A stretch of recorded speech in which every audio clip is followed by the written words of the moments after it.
नमस्कार, मैं शिमला से राजेश मंडोत्रा। आप दिव्य हिमाचल टीवी देख रहे हैं। शाम के 6 बज गए हैं। दिन भर की आज की अपडेट इस बुलेटिन के जरिए आपके साथ साझा करेंगे।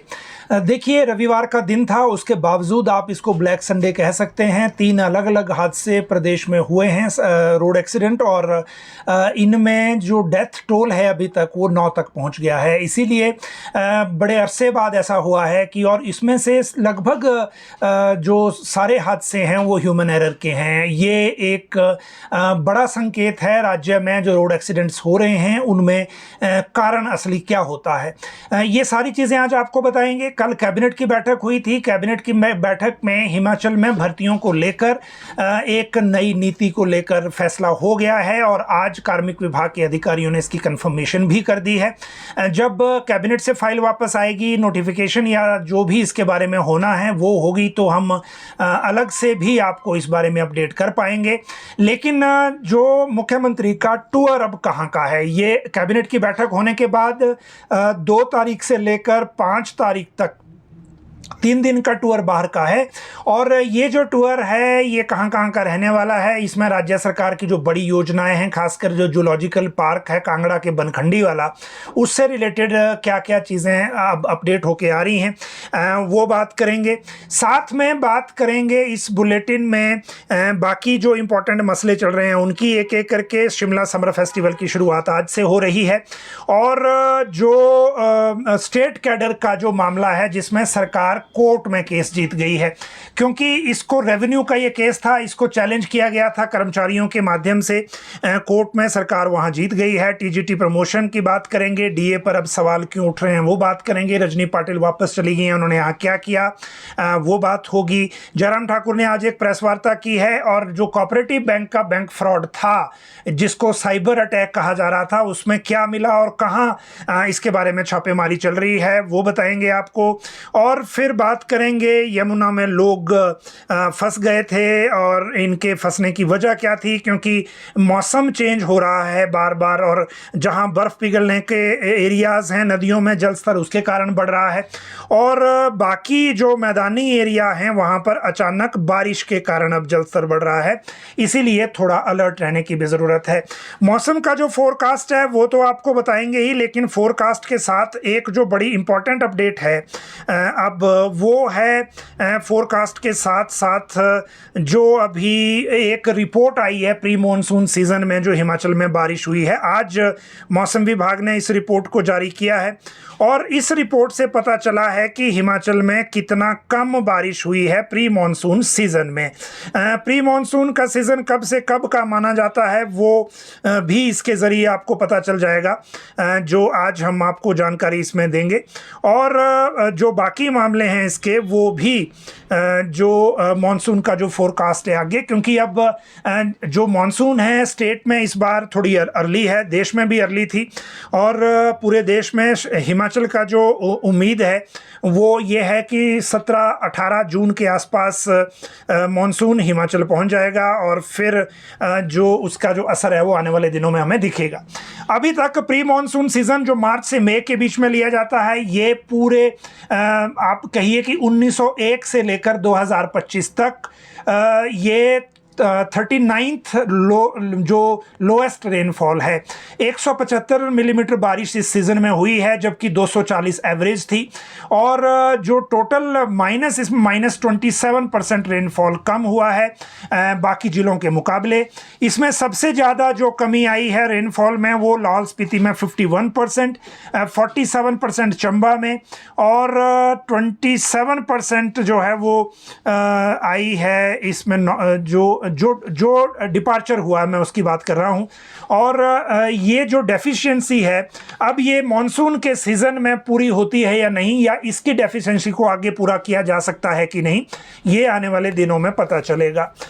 यमुना में लोग फंसने का मामला, ये यमुना में पिछली शाम का मामला है। 5 युवक फंस गए थे यमुना नदी के एक टापू में, क्योंकि ऊपर कहीं बारिश हुई उत्तराखंड के विकासनगर क्षेत्र में, और उसके बाद फिर ये यमुना नदी के टापू में 5 युवक फंस गए। इनकी सूचना मिली, दोपहर को 112 नंबर पे इसकी सूचना दी गई, तो उसके बाद कटा पत्थर के पास कुछ युवक नदी में फंसे थे। ये फिर पुलिस और जो एसडीआरएफ की टीमें हैं उन्होंने इनको निकाला बाहर, और निकालने के बाद इनको बचाया, इनके रेस्क्यू किया। टेट एग्ज़ाम की बात करूं तो टीजीटी जो है 2 आर्ट्स और मेडिकल की टेट एग्ज़ाम आज हुआ है। एजुकेशन बोर्ड ने ये एग्ज़ाम लिया था, और इस एग्ज़ाम के बाद अब टोटल जो बाकी जो एग्ज़ाम का सिलसिला अब शुरू हो गया है हिमाचल में टेट का, और ये प्रक्रिया जल्दी ही कंप्लीट हो जाएगी, क्योंकि एजुकेशन बोर्ड जो टेट के एग्ज़ाम का शेड्यूल है वो बहुत नज़दीक, या आप कहिए कि बड़ी जल्दी वाले शेड्यूल में देता है, और उसके बाद फिर जो रिज़ल्ट भी इनका जल्दी आ जाता है। अगली अगर बात करें तो ये बात है, अगली जो बात अभी है हमारे सामने वो है टीचर्स की ऑनलाइन हाजिरी को लेकर। देखिए, ये ऐसा कहा जाता है कि जो अभी एजुकेशन डिपार्टमेंट ने एक नया प्रयोग किया था कि टीचर्स की जो हाजिरी है वो ऑनलाइन लगेगी, लेकिन जो रिपोर्ट ये कह रही है कि 6% टीचर ही ऑनलाइन हाजिरी लगा रहे हैं विद्या समीक्षा केंद्र पर। हालांकि मुझे ये डाटा थोड़ा कंट्रोवर्शियल लग रहा है, क्योंकि ज़्यादा अटेंडेंस इसमें होनी चाहिए, लेकिन सरकार की रिपोर्ट ये कहती है, क्योंकि एक चिट्ठी लिखी गई है इसमें इम्प्रूवमेंट के लिए, और उसमें ये कहा गया है कि केवल 28% स्कूल ही एमडीएम और जो एएमएस का डाटा है वो ऑनलाइन भेज रहे हैं, और जो ऑनलाइन अटेंडेंस है वो मात्र 6% शिक्षक लगा रहे हैं। तो इसके बारे में ऐसा कहा गया है कि इस फिगर को इम्प्रूव करें, ताकि आने वाले दिनों में इसमें और कोई दिक्कत ना आए, कोई और कन्फ्यूज़न ना हो। तो हम सूचना के तौर पे आपके साथ इसको साझा कर रहे हैं। बैंक फ्रॉड राज्य के कोऑपरेटिव बैंक में हुआ था, जिसमें 11.55 करोड़ साफ कर दिए गए थे छुट्टी वाले दिन रात को साइबर ठगी के माध्यम से। ये कोऑपरेटिव बैंक का मामला है, जो स्टेट कोऑपरेटिव बैंक है, और ये जो अकाउंट है इनका, वो अकाउंट जो है ये चंबा जिला में है। चंबा जिला में ये अकाउंट था जिस व्यक्ति का, उसके अकाउंट से ये ठगी की गई थी, और इस अकाउंट में ठगी के दौरान जो अभी तक इंक्वायरी में बात सामने आई है उसमें मुंबई, दिल्ली, राजस्थान और यूपी में साइबर कमांडो की छापेमारी चल रही है, और इस छापेमारी में अब तक 4 लोगों को जो है वो लोकेट किया गया है। और जो स्टेट्स इसमें टारगेट किए जा रहे हैं, इसमें बैकवर्ड चेन में जहां जहां ये चीज़ें हो रही हैं उसमें मुंबई, दिल्ली, राजस्थान और यूपी है। अलग अलग छापेमारी है। मामला भी बहुत अलग था ये, क्योंकि बैंकों में डिपॉजिट जो पैसा है, अगर वो जो पैसा है अगर वो वापस इस तरह के ठगी में जाएगा तो उसको किस तरह से कंट्रोल किया जाएगा, लोगों का अमाउंट सेव कैसे होगा, ये इस तरह के मामलों में जो इस तरह के जो साइबर फ्रॉड के मामले हैं, इनमें सख्त कार्रवाई की ज़रूरत है। और अभी तक जो एक्शन चल रहा है उस एक्शन के मुताबिक अब इसमें जो कार्रवाई है वो उसी तरह की बननी चाहिए, और मुझे लगता है इसमें हो भी रही है। बहुत जल्दी जिन लोगों ने ये किया है वो लोग बाहर आएंगे, सामने आएंगे, क्योंकि जो इन्वेस्टिगेशन चल रही है उसके मुताबिक ये मामला जल्दी हल होने की उम्मीद है। आज नेता प्रतिपक्ष जयराम ठाकुर ने प्रेस कॉन्फ्रेंस की शिमला में। हालांकि मकसद वही था, विमल नेगी केस के बाद की जो घटनाएं हैं, खासकर एसपी शिमला द्वारा जो एक एफिडेविट दायर किया गया है, एफिडेविट क्या जो अपील कोर्ट में दायर की गई थी, बाद में हालांकि उन्होंने वो वापस ले ली थी, और ये संभव है कि उस अपील को दोबारा से मंडे को पता लगेगा कि पुलिस इसमें अब क्या करने जा रही है और किस तरह से बात इसमें आगे बढ़ेगी। लेकिन आज जयराम ठाकुर ने पूछा कि छुट्टी पर गए अफसर कैसे ये एलपीए दायर कर सकते हैं, वो भी एसपी के डेजिग्नेशन से, क्योंकि जब ये दायर हुई तब वो एसपी थे ही नहीं। दूसरी बात इन्होंने कही कि जो इस पूरे केस में सरकार की जो फेयर अप्रोच है अभी तक सामने नहीं आ रही, इसमें नीयत में शक हो रहा है लोगों को, और सीबीआई जांच से भ्रष्टाचार में संलिप्त लोगों में छटपटाहट है, इस कारण ये सब करना पड़ रहा है। ये इस तरह की बातें कही, और एक अधिकारी जो सभी लोगों पर आरोप लगाए उसके बारे में भी सवाल उठाए। लेकिन जयराम ठाकुर के इस बयान के साथ साथ एक बात और आपको बताएं कि सीबीआई जांच जांच की एक्टिविटी अभी क्या है। देखिए सीबीआई की जो जांच है वो काफ़ी अब आपको कुछ घटनाएं उसमें होती हुई दिखेंगी, क्योंकि पिछले कल जो एसआईटी के लोग थे उनसे उन्होंने कुछ बातों को लेकर क्लैरिटी ली। ये भी पूछा कि जो घटनाएं हुई उसमें क्या लापरवाही कैसे हुई, खासकर जो डेड बॉडी से जो पेन ड्राइव वाला एक मसला सामने आया था और बाद में वो फॉर्मेट कर दिया गया। ऐसा लग रहा है कि कल फिर से जो सीबीआई की टीम है वो बिलासपुर जा रही है उस स्पॉट पर, ये जहां जहां पे एविडेंसेस कलेक्ट किए गए थे। और उसके अलावा जो पावर कॉरपोरेशन के जो अधिकारी हैं उनके साथ जो है फिर से मतलब उनके साथ भी पूछताछ होगी, उनसे भी पूछताछ होगी। और ये पूछताछ उन अधिकारियों से भी हो सकती है जिनको राज्य सरकार ने बाद में सरकार की किरकिरी करवाने के बाद सख्त एक्शन जिनके खिलाफ लिया, जैसे डीजीपी हैं जिनकी फेयरवेल परेड नहीं हुई, जैसे एसीएस होम हैं जिनके चार्ज वापस ले लिए गए और उनको अब छुट्टी पर अभी वो हैं, और उसी तरह से एसपी शिमला जिनकी रिपोर्ट ऑलरेडी कोर्ट में थी लेकिन रिपोर्ट तीनों की कंट्राडिक्टरी हो गई। तो एसपी जो बाकी भी अभी प्रेजेंट जो एसपी हैं उनका मुझे लगता है क्योंकि एडिशनल चार्ज सोलन वाले एसपी को मिला था तो मंडे को जो पुराने एसपी हैं उनकी ज्वाइनिंग के साथ वो सेटल हो जाएगा। लेकिन उसके बाद अब नज़र रहेगी सिर्फ सीबीआई की इंक्वायरी पर कि उसमें क्या क्या घटनाएं होती हैं, सीबीआई अपना कैंप ऑफिस कहाँ बनाती है, ये रुकते कहाँ हैं, क्या इनके कोई और बड़े अधिकारी भी दिल्ली से आते हैं क्योंकि एफआईआर दिल्ली में है, और उसकी मॉनिटरिंग कैसे चलती है। तो इन सारी चीज़ों को अगर आपस में रिलेट करना हो तो अभी कुछ दिन का इंतज़ार करना होगा, क्योंकि पूरी तरह से रिकॉर्ड भी इन्होंने आपस में अपने पास अभी नहीं लिया है, और रिकॉर्ड लेने के बाद अगली चीज़ें फिर सामने आएंगी। अगली बात करेंगे डीए पर एक सवाल की। वैसे तो अलग अलग कर्मचारी संगठन अब अलग अलग बात इसमें कर ही रहे हैं, लेकिन आज हम आपको एक जो ये हैं हिमाचल प्रदेश अनुबंध कर्मचारी संगठन के महामंत्री अनिल सेन, इनका प्रेस बयान आया था, क्योंकि कल एक प्रेस बयान कल भी था, एक ये आया है, और इसमें भी इन्होंने कहा है कि सरकार ने जो घोषणा की है उसके मुताबिक कर्मचारी इंतजार कर रहे हैं, डीए मिलने का अभी तक मिला नहीं है। और ये इसलिए भी है क्योंकि 1 जून की बात मुख्यमंत्री ने कही थी कि 1 जून से देने की बात कही थी, 15 अप्रैल को जो अनाउंस किया था बजट में 1 जून से वो लागू हो जाएगा, तो अभी तक नोटिफिकेशन जारी नहीं हुई है। इसलिए इन्होंने याद दिलाया है कि वर्तमान सरकार का आधे से ज़्यादा कार्यकाल पूरा हो गया है, और पिछले ईयर की तो बात छोड़िए, जो डीए है एटलीस्ट जो भारत सरकार ने अपने कर्मचारियों को दे दिया है वो उनको दे दिया जाए, क्योंकि कर्मचारियों का इसमें नुकसान हो रहा है। और एनपीएस वालों को हिमाचल में मिल रहा है वो एग्जैक्ट डेट से, और जितना है पूरा का पूरा मिल रहा है, लेकिन ओपीएस वालों को अभी इंतजार करना पड़ रहा है, तो इन्होंने सरकार को इसकी याद दिलाई है। अगली बात है टीजीटी प्रमोशन कब होगी। टीजीटी प्रमोशन को लेकर आज टीजीटी कला संघ ने एक सवाल उठाया है, और ये संघ सवाल उठाया है कि 15 जून तक सूची जारी कर दें, क्योंकि अब तक 25 महीने हो गए सिर्फ दस्तावेज कलेक्ट हो रहे हैं और इसके ज़्यादा कुछ नहीं किया जा रहा।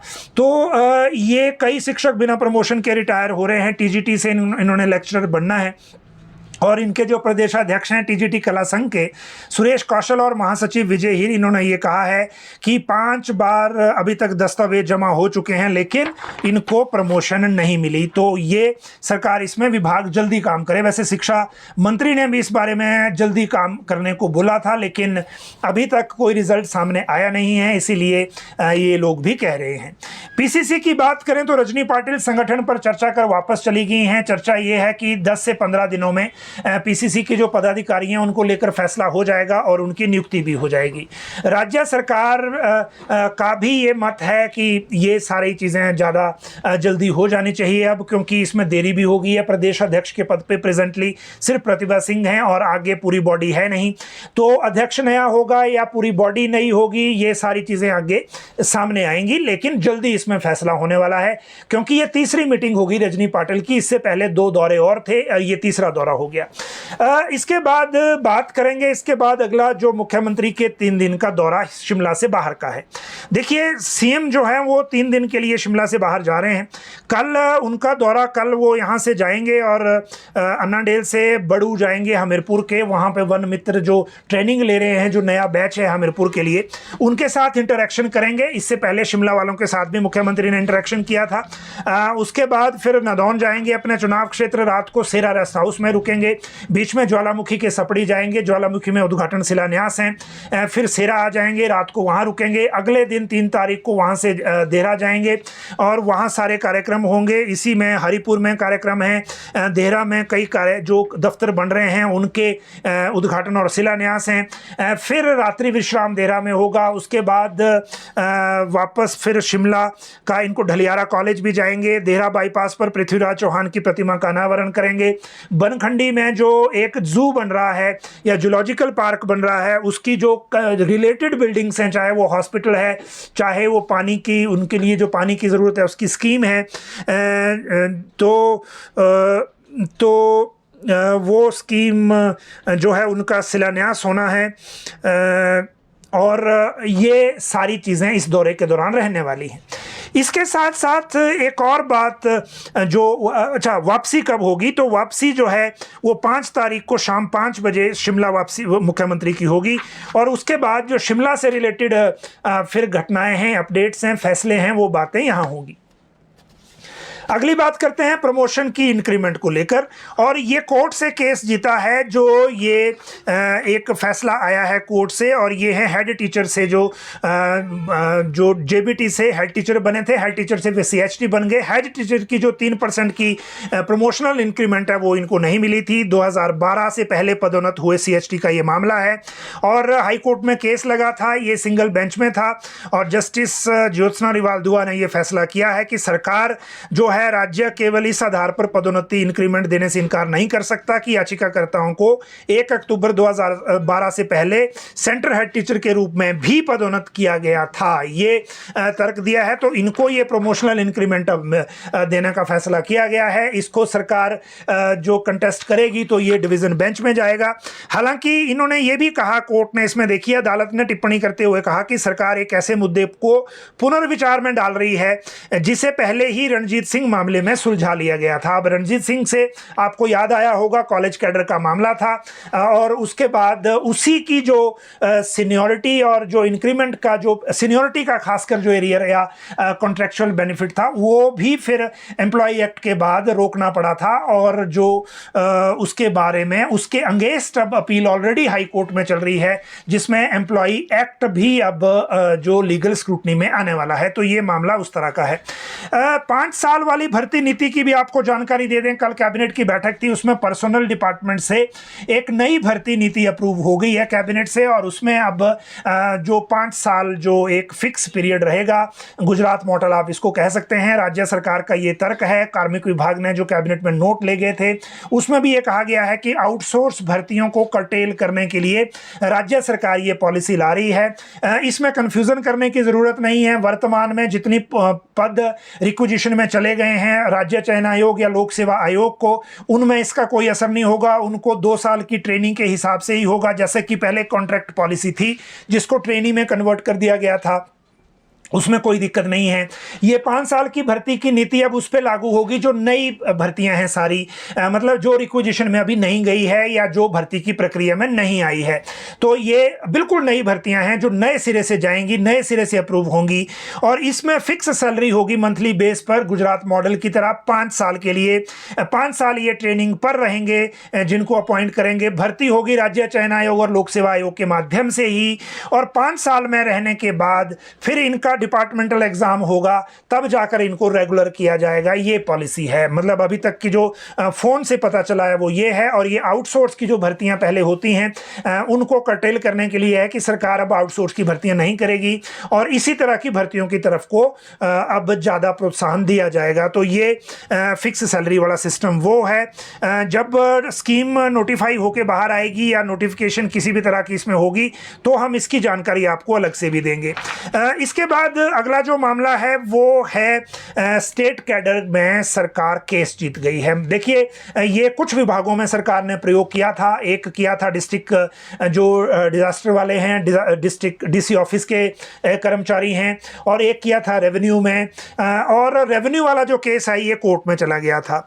जो रेवेन्यू वाले केसेस में स्टूडेंट ग्रेड 2 से लेकर सीनियर असिस्टेंट, स्टेनोटाइपिस्ट, स्टेनोग्राफर, जो personal assistant, clerk, JOA, IT, इस तरह के राज्य कैडर कर दिए गए थे। ये हाई कोर्ट चले गए, हाई कोर्ट में ये केस था, नोटिफिकेशन हुई थी 3 अक्टूबर 2023 को। लेकिन इसमें हाई कोर्ट ने ये कहा कि जो नोटिफिकेशन है ये 3 अक्टूबर 2023 की, ये बरकरार रहेगी, इसको क्वैश नहीं किया जैसी कि डिमांड थी।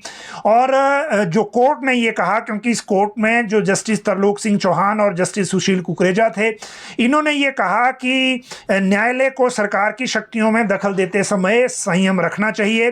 पदों के सृजन के आदेश, नियुक्ति, नियमितीकरण, वेतनमान का निर्धारण, सेवा में निरंतरता, पदोन्नति के अवसरों में कटौती, विभिन्न योग्यताएं निर्धारित करना सरकार का क्षेत्राधिकार है जिसमें कोर्ट इंटरवीन नहीं कर सकता। इसीलिए इस नोटिफिकेशन को जो चैलेंज किया गया है उस याचिका को सस्टेन नहीं किया कोर्ट ने।